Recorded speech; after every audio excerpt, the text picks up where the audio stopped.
Micro Four Thirds as a system is now officially safe because we have two big news. First of all, today I can show the leaked images of the new Insta360 Micro Four Thirds camera, and that alone is a big news because Insta360 is a big player, so we will talk about this. And 2 days ago, GoPro announced a series of action cameras, and one of the action cameras has a Micro Four Thirds mount on it, passive, so not with autofocus. Still, there is movement, and particularly the Insta360 news is giant big news for the entire system. And I think this will mark the year of the revival of the Micro Four Thirds system, because also OM Digital finally did two good things. First of all, the CEO is now the official owner of the company, and I think this will make things go smoother, easier and faster. They also finally confirmed they will make a new pen camera at long last, and Panasonic also hinted they are going to make compact Micro Four Thirds camera, something like GF Gem series, if you remember. Those are popular cameras right now on the used market, so they are likely to announce such a model this year. Okay. Before we kick off, the usual reminder to first of all like this video to help me YouTube algorithm, subscribe to the channel, hit the notification button to not miss of the upcoming rumors. So let's kick off with the big news. Today I have some leaked images of the Insta360 camera.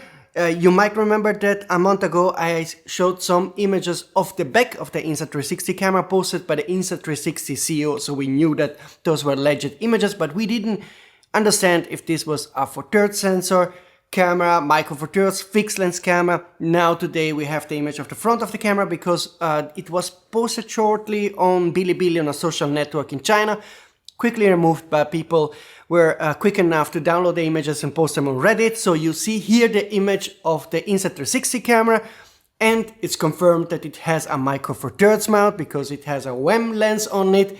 So hooray, we are getting a new camera. Now, quick impression from my side, it's not the most beautiful camera out there. I think most of you will agree, but let me know in the comment system. It's a very Insta360 kind of design, it's a bit of toyish design in my opinion, but it doesn't really matter. Important is that it's a compact camera, so it's something we missed in the past years when OM Digital and Panasonic we're more busy announcing the GH7, G92, OM3, OM1 series and so forth, so bigger cameras. And now finally we're getting back to the original philosophy of the Micro Four Thirds system, which was to offer the best combination in terms of size of both camera and lens.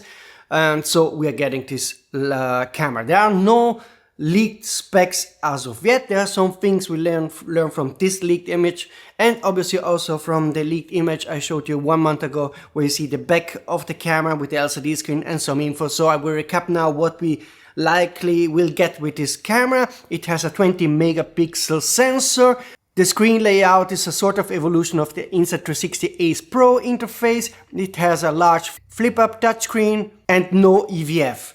So the camera seems to be focused very much on video, so I suspect that it will record 4K 120p with no overheating.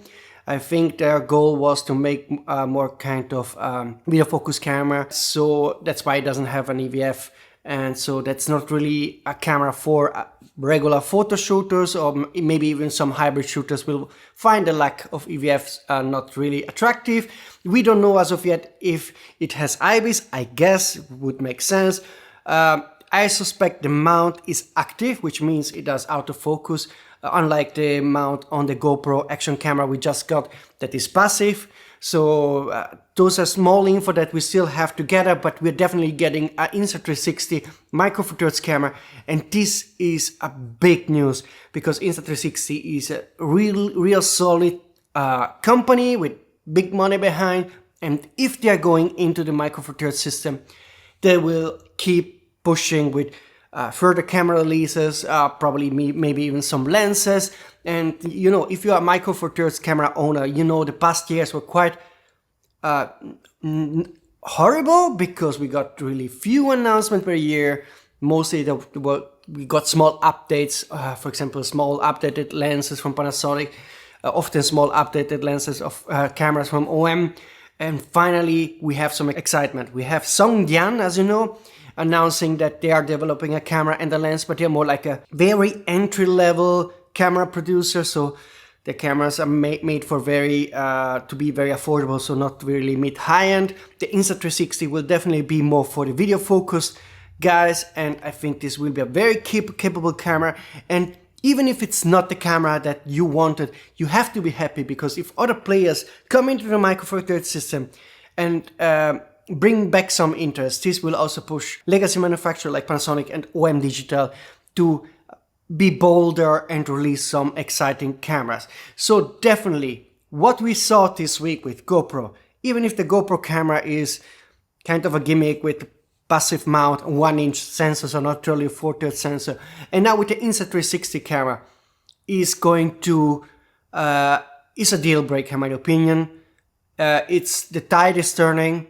We can expect from now, in the next year, this year already from OM and Lumix obviously, but also next year's, plenty of new products and lenses. Probably in the next 12 months we're going to see as many cameras and lenses as we saw in the past 5 years from OM and Lumix. That's my prediction, from if you count in Songdian and all the players. A quick personal opinion about the GoPro camera that has been announced, the GoPro Mission 1 Pro ELS. ELS stands for Interchangeable Lens System, really not a good name. It's listed at PH Photo, but you cannot pre-order it, but you have the specs of the camera. It has a 50 megapixel 1-inch sensor, 8K 60p, 14 plus stop dynamic range, and on BH Photo you can see more of the specs. So down in the description box I have the link to the BH Photo page. Check it out and you will see all the details that we know of this camera. It's a kind of an odd looking camera also in this case, because the mount is so big and the sensor is so small. So why not feature a full 4/3 sensor? That would at least justify the big mount on the GoPro action camera in my opinion. Plus also the passive mount is kind of a downside. But still, it's the first generation. Maybe next year they will add 4/3 sensor and even an active mount. So what matters here is that players are coming in with their products. Some you will like, some will not like, some will are first generation products, but there's movement. And this is just good news in my opinion. So again, follow 42rumors to come, where I will keep you up to date with the Insta360 camera info. If I find some additional specs, I will post them as up there. So make sure to follow the website there. Definitely, if you have some info, do send me an info using the email address and the contact form. And obviously subscribe to not miss any of the upcoming exciting infos, because we are getting a ton of Micro Four Thirds cameras and lenses this year. But then I have info I'm working on. Obviously, we have the Sony announcement in May, but there's another Panasonic L-mount camera announcement coming pretty soon. And then finally also Canon, Nikon, Fujifilm waking up. So there will be a lot of news in the next weeks and months. So subscribe, hit the notification button, and I see you very soon.